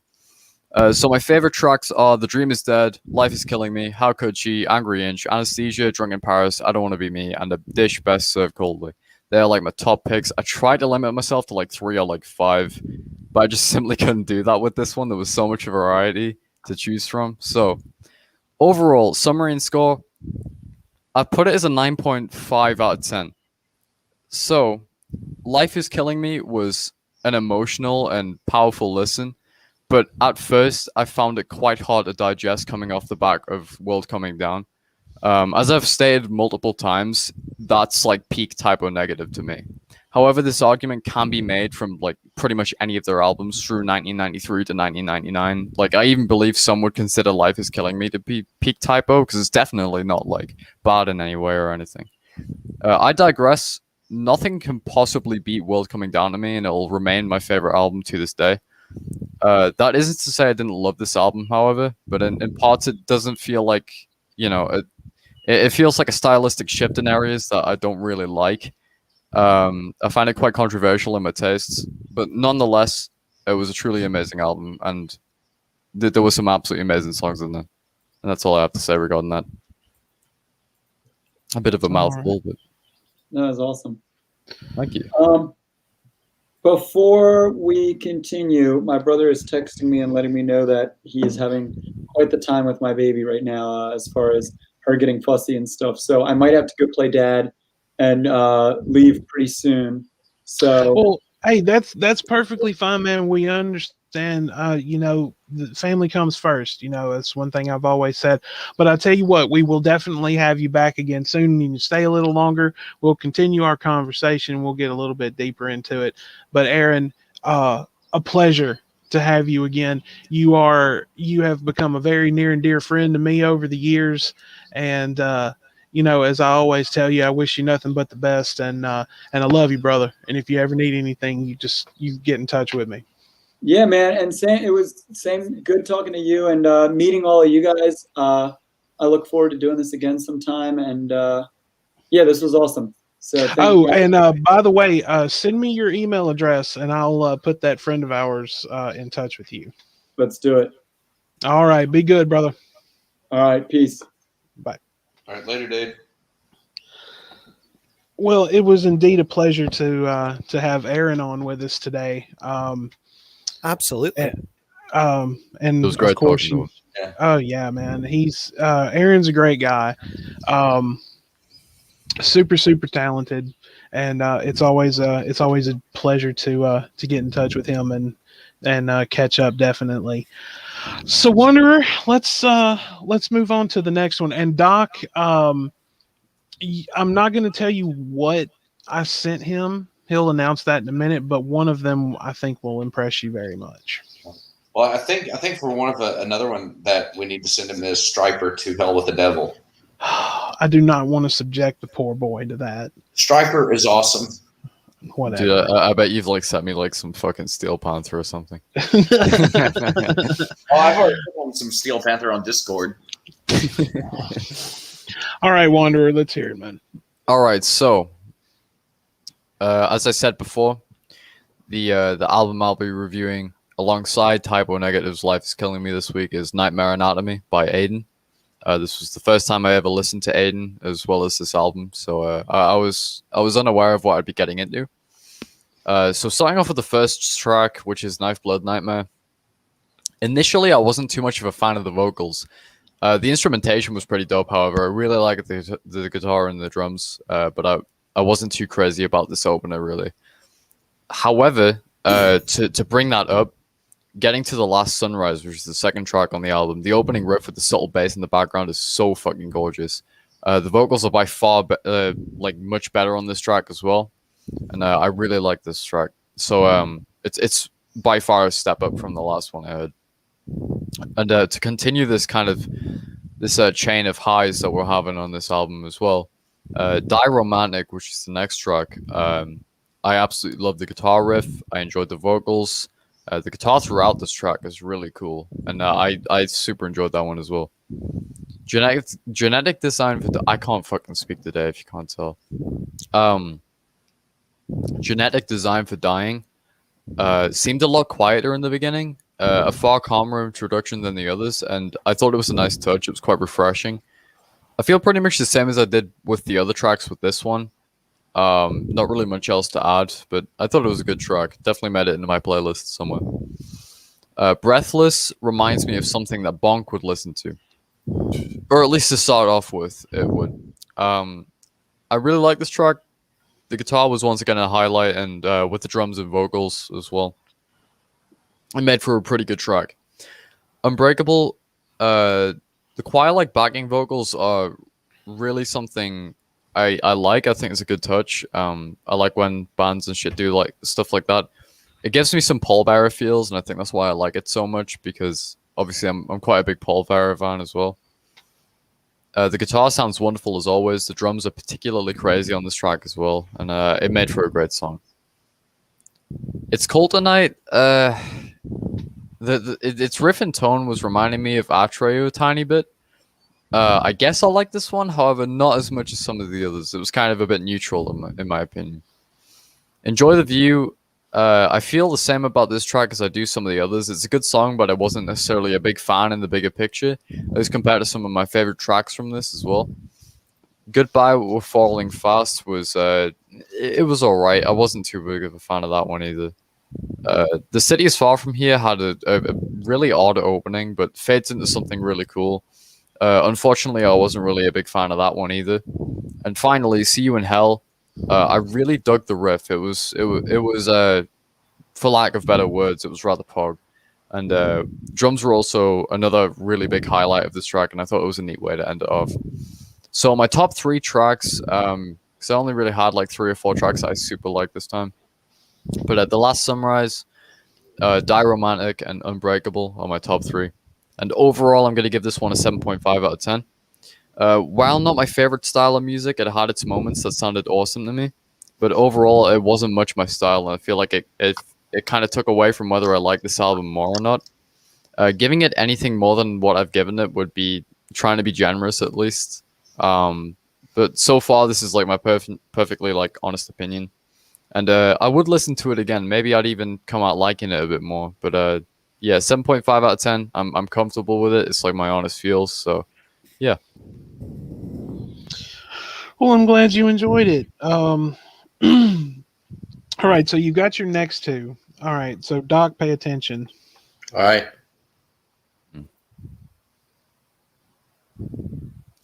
We have another album from Stone Temple Pilots, which has been a while since we listened to them. With Purple. I've never listened to that one before. I think the only one I've listened to is the one that I've actually reviewed on this show. I can't remember what it was. That one was Core.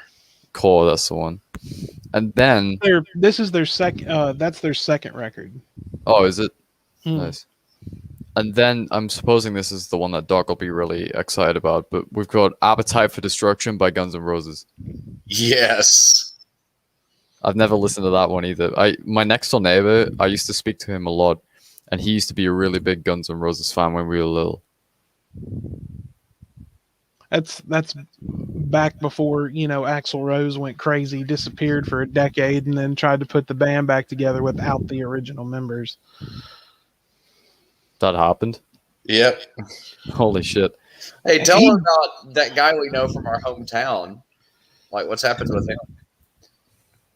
Oh yeah, I need to get him on here and let him tell the story. But basically, what happened was he's a huge Guns N' Roses fan. It's even their newer stuff, and him and some of his friends went in together and they bought this storage unit, and inside of it was CDs that were like demos for Guns N' Roses Chinese Democracy. And so what he did was he got in contact with the record company, told them what he had, and that he was willing to give it back to them if they could possibly reimburse them for the cost of the storage unit. Yeah, Right. it's completely reasonable, by the way. Which is completely reasonable. It's not trying to take, it's basically not trying to scam them out of money. I mean, they were being honest about it, Trade-off.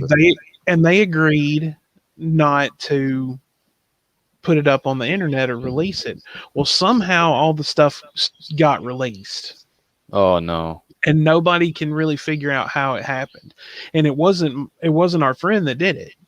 I mean, he talked to everybody, and he told them specifically it wasn't him. And so he was going to, was it? I think it was in Vegas or somewhere. He was in line for the concert. Security comes and pulls him out of line and told him that he is now permanently banned from all Guns N' Roses concerts. Yeah. What the fuck? Yeah, it was really ridiculous. And like there are some other Guns N' Roses diehard fans who will actually keep their eyes open for him in line and at festivals, and they will report him to security. I mean, it's ridiculous the way they treat this guy because he did nothing wrong. I mean, he was like, look, I didn't do this. And realistically, if he had released it, all the attorneys would have had to have done was, because that would have been breach of contract, so everything would have been up for discovery within the legal process. So all they would have had to do was go get a subpoena, get records. Get a cease and desist order, and then get. But they could have subpoenaed all the records from his ISP, and then they could have gone, okay, yep, we have records that you did this, or no, that you didn't, because they could have pinpointed when they appeared online and gotten it for a time before and time after. And they could have gotten all those communications. Everything would have been up for an entire, like all of this discovery, and they would have found that the guy did nothing wrong. But they didn't go that route. They didn't go the route that would actually have been legal due diligence and actually fair and right. Well, it sounds a bit unprofessional to me. Like the way they've handled that, it sounds like fucking. Yeah. Oh, we assume this guy is sus. Ban him. It sounds exactly what it is. The entertainment industry is one of the most unprofessional. Guilty until proven innocent. Yeah, which is the exact same mindset that a lot of people have today regarding like allegations and stuff online and a lot of other shit in real life. And it's kind of sad to see because most of the time it's not even the case. Yeah, because there's some real shitbags out there that do deserve to be dragged through the coals. But even in that case, there are some who were such. Even though they could be the biggest trash people on the face of the planet, I'm still like, you still have to be fair to them. You may not like them. You may think this person's a creep. They may have done some awful things in the past.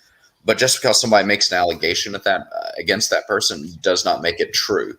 You have to actually take a step back and go, hey, this person may not have done what he's being accused of. And like one of the recent things right now is you've got James Charles.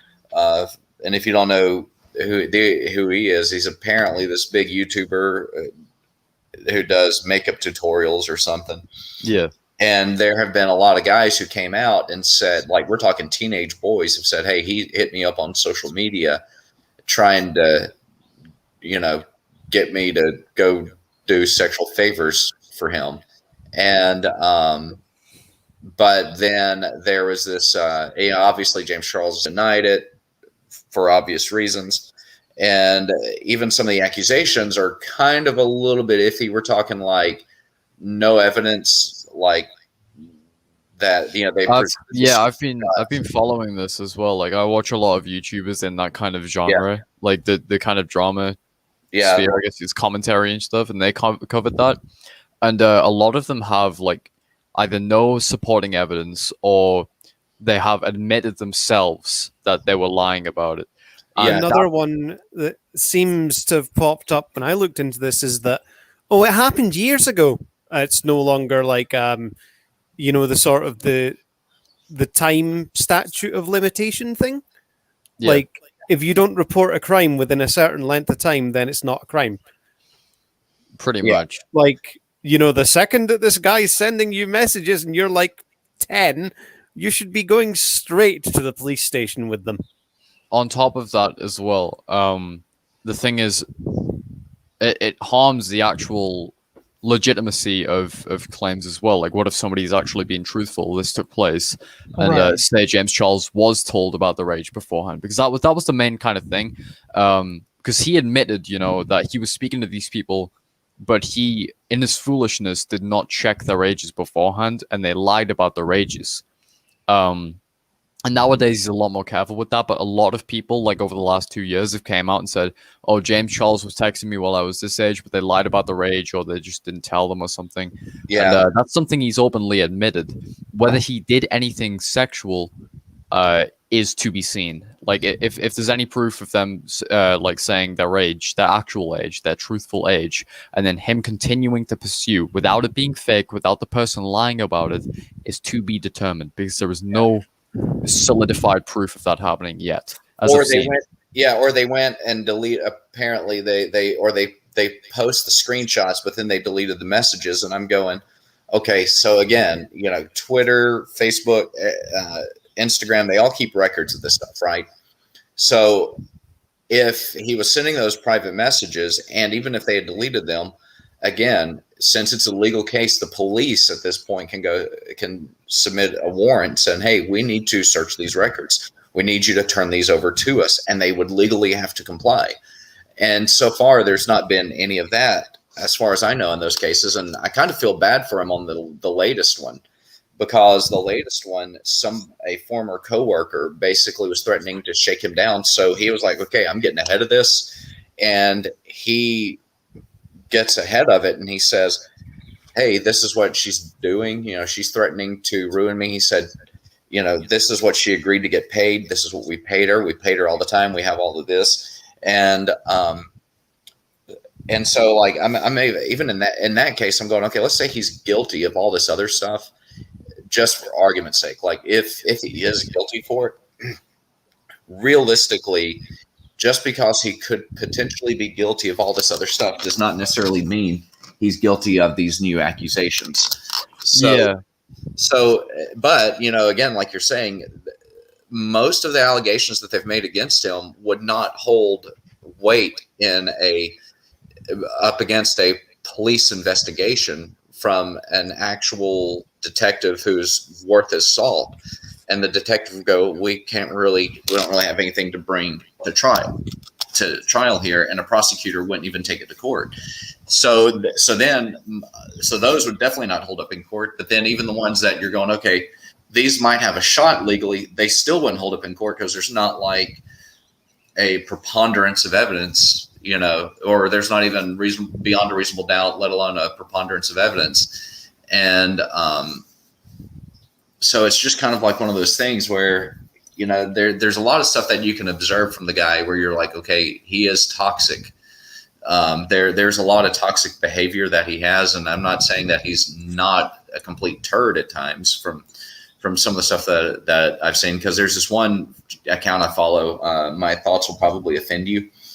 And she talks about him a lot on that channel. And so I'm looking at it going, okay, you know, and she highlighted some of his toxic behavior. I'm going, yeah, just because somebody's toxic does not necessarily mean that they're guilty of some type of crime. Yeah. It means they've made a bad choice. It doesn't necessarily mean they're a bad person. Yeah. Well, I would say toxic people are, you know, they're not good people. A lot of toxic people may not be bad people, but they're not good people. They just, you know, they've got, I have to be really careful how I say it, because like sometimes people have toxic behaviors and elements of their personality as a result of trauma, and it's stuff that they can work out if they go to like a self-destructive personality disorder. But there are certain types of people who, like, if someone's is like a cluster B personality disorder, it's just best to avoid those people. And if you have to interact with them because, you know, they're family members or their friends, or, you know, you work with them or go to school with them, whatever your interactions with them are, the best thing to do in that case is to set up very strict boundaries and don't ever let them get violated, because those people are experts at it. you did mention the lawsuit with that ex producer of his. Yeah. She has a very suspicious reputation. Yeah. She basically got into the exact same like copy paste, like cut and dry situation with Erica Costell, who's another influencer in the industry, and that kind of paints a bad picture to me. Because what if she's doing this just for like fucking whatever you call it, settle money, whatever the fuck you call it in court. Oh yeah, yeah. Because a lot of times they will do these big shakedowns of people who have a lot of money, and there's a for like certain income levels or certain types of like wealth or types of resources. There's a threshold that you can legally and theoretically hit them up for, and they're like, you know what, it's just going to be easier to pay them and have this go away, and then then we get it swept under the rug and we're good to go. You basically like the ransomware attack that happened. It's the old-fashioned version of the ransomware. Like, hey, if you pay me this money, I'll drop this. One of my professors in college worked at Fame Records, and she said that they would always get people calling in and said, hey, this song that so-and-so wrote? I actually wrote it. And she said there was one time somebody was going after Daryl Worley songs. And she said most of the time people make those phone calls and you're just like, okay, you write it off, ignore it. She said this one guy had actually lawyered up. And she said the royalties couldn't have been much on the songs he was claiming that he wrote. But she said, we were faced with, do we take this to court and, lose money in the court case, or do we go ahead and pay them off, which would be less than the court case, but we'll set up a precedent that says, hey, you can shake us down for this amount of money every time. And they took it to court because they knew that the precedent was going to be much more costly than the court case. That's crazy. It's like the YouTube copyright lawsuit that happened a little while back. There was this guy who was basically fake copyright striking channels saying, well, I don't actually own anything in this video, but I'd like you to give me a sum of money and I'll release my strikes. If you don't, I'll give you a third strike and your channel will be deleted by YouTube. So YouTube actually went and sued him. Oh, good. YouTube actually stood up for their copyright system for once and dealt with a false copyright abusing person. Yeah, that's a rare case in my opinion. You don't got many of them around anymore. Oh yeah, because one of the things that YouTube is notorious for is if like a lot of things that fall clearly under fair use are they're like, you're criticizing something, you're playing the video, you're listening to the music and critiquing it. YouTube will like throw down a strike like no tomorrow, and then you're going like, okay, I got a strike, but this shouldn't be a strike. Then you're having to go through the appeal process. Whereas, YouTube and Google, we already know the type of algorithms they have. So how much harder would it be for them to invest some money, update the algorithm that can distinguish between, okay, this is fair use, this is not fair use, because they already use supercomputers. They're eventually going to start using quantum computers for this. So why can't they actually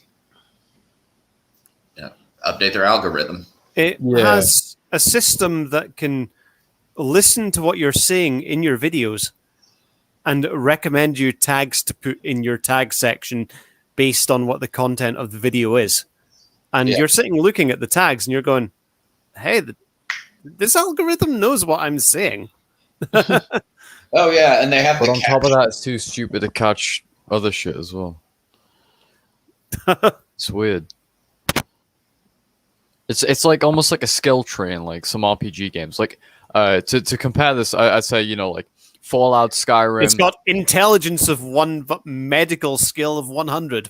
Yeah, it's like Fallout. How does that make any Skyrim, sense? shit like that. Like basically, it's spec'd all of its numbers into like speech and like persuasion and shit. Being able to read people's speech and read between the lines and see what they're saying and shit. and be able to provide a good response to that through the tags, but it is unable to use its intelligence and use, you know, its kind of computer skill, I guess you could say, to reason to why this person should have their strike removed or not. And it's also, you know, it kind of, yeah, that's kind of what I'm going for here. It's intelligent enough to read your thoughts and read your speak and shit, but it's not intelligent enough to logically reason to whether a person deserves a strike or not. And that's a big flaw with YouTube. Oh yeah.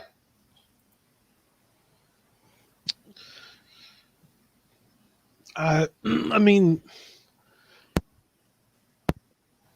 it's. I mean, let's face it. I mean, YouTube's definitely not what it used to be. It ain't. But I mean, at the same time, I mean, while things can be done, that we don't agree with, then there, are things that we can't agree with when they're trying to handle stuff. So, I mean, you have to take the good with the bad. Yeah. I mean, it's funny we talked about typo before, like with my review, because every time YouTube makes a change to their platform, it literally is 6 inches forward and 5 inches back. It's like they're constantly making a good change, but then they supplement that change, or like kind of like stimulate it with like 5,000 different changes to the algorithm, or like some new feature, or like simplification of shit that just doesn't need to be simplified whatsoever, that takes it that 5 inches back. And it really pisses off creators, including myself sometimes. So, and they do it without warning or without consultation with the people who are like using the platform. They just, every October they come out with a new term of service, which is mental, that makes the collective YouTube ecosystem kind of just go, the fuck? Yeah. Well, and my biggest problem with the terms of service agreements that we have is whenever you sign up for a service, doesn't matter who it's with, they have that caveat that says we reserve the right to change our TOS at any time, and they can change it, and sometimes they can change it, and I think legally have to notify you that they've changed it. But, who's going to read through 200 pages worth of legal documents just to use something like Facebook or YouTube? And they embed so much crap within that. And a lot of it is covered within legalese that, unless you've been to law school, you can't understand. Yeah. And then like you have to agree to it. But then there are things that they do behind the scenes that you never agreed to. Like Google got busted about 10 years ago or more for tracking people's IP addresses and tracking their internet searches at the IP level. And that's illegal in the US, or it's supposed to be. And Google got not so much as a slap on the wrist. And then like Facebook has been collecting so much data on people that they've actually identified people who've never used the service. So people like my godfather, people like my grandmother who don't have a Facebook, never will. They have been able to identify those people, collect data on them, and then be able to target and market to them on other services. So these people aren't even consenting to using the services, and yet they're still advertising to them. Yeah. And collecting their data. And it's just like, how is that legal? I mean, at least Europe, one of the things Europe has done right in this is that you have the right to be forgotten. Yeah, under the GDPR. Yep. And so you can petition and say, unless you're a registered sex offender or something like that, where you have to stay identifiable, you can petition and say, hey, I want to be forgotten. And they legally have to remove all of the data they have on you. Basically, one of the sort of plain English parts of the rules are that you can only hold the information that you need to have for as long as you need to have it. So I could go to like all my old jobs and say, "You're going to delete all your files about me, please," and they'd have to kind of blank out any times that my name was mentioned, like during phone calls to the call center, and wipe through those files. Yeah, that's brilliant. I mean, that's a great thing that they've done. And it's like, and because Joe Rogan talked about this, and he said it's like we didn't realize what we had, and neither did they, and we just willfully turned it over to them and said, "Here you go." And now we're trying to do some backpedaling, but now that they have, I mean, one of the most frustrating and scariest things that they've done is Facebook wanted to see if they could manipulate their users' emotions. And so they ran blind tests on people and said basically that they could manipulate people's emotions based on what they allowed to be filtered into their newsfeed. And then there was the Time Magazine article that revealed that there was a cabal of big tech, journalists, news media outlets, billionaires, and politicians who all conspired together to suppress any negative news about Joe Biden and amplify any negative news about Donald Trump to help turn the election in the way that they saw fit. And whether or not this is not whether or not you like Joe Biden or Donald Trump or voted for one or the other. The issue is, in this country, we had this organization who basically said, we're going to control who becomes the president, and we're going to manipulate you to do that. And, people couldn't stand the fact that Facebook manipulated them over certain news stories that were much minor than that, but yet few people batted an eye to that because they're like, well, at least we got rid of the orange man. And don't get me wrong, I'm not a fan of Trump, but I'm going, how is this okay? Because this is now really a true manifestation and realization that we are living in an oligarchy. We don't have a republic anymore. It's an oligarchy that masquerades as a republic. Yeah, I mean, as much as people can sit and say, I don't like one candidate or I don't like another, they should still the election should still be fair, not manipulated behind the scenes by tech firms that decided, oh, we don't like them. Yeah, manipulation of democracy is borderline dystopian, and it should be stopped. Let's change the news feeds and have more negative news about one person showing than the negative headlines about the other one, because we don't like that one person. And it just adds to unfairness. Oh, yeah, absolutely. Well, guys, I think we're going to go ahead. We're going to wrap it up for the week. We're getting too political. We're going too deep on the rabbit hole. Were we getting political, or were we getting more like this is an alarm that we're dealing with? Right. Well, we're going to go ahead and we're going to lock up for the week, but we do definitely want to thank Aaron for coming on. Always a pleasure to speak to him once again, and we'll definitely be having him back. Stu Dog, you got anything you want to plug? So I'm working on a follow-up to my last video that I made about Eugenia Cooney.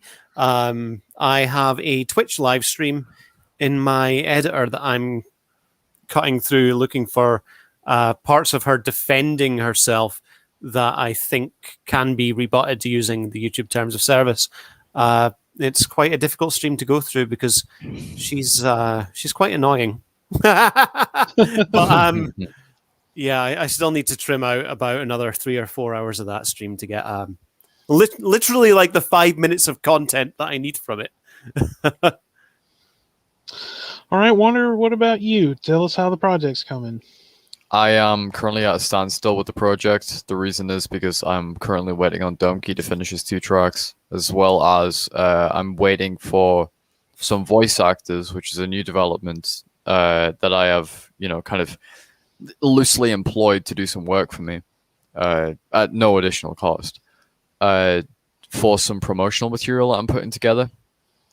And this promotional material is planned to release, obviously, like probably a month to a week before the project drops. And as long as I have all the voice acting stuff, I think I can get the one I plan to release a month beforehand out the door pretty much ASAP. All I need is for people to finish up their lines. And with Donkey, I don't know what he's doing, but I really need him to kind of, like, I don't know, pick up the pace a little bit. But I don't want to put any pressure on him.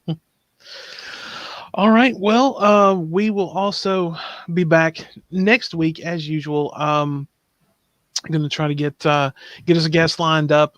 Quentin should be back with us next week. I just heard from him. So he will be back with us. Once again, we want to thank Aaron Maloney for coming on. Great guy, definitely to talk to, and we will be having him back soon.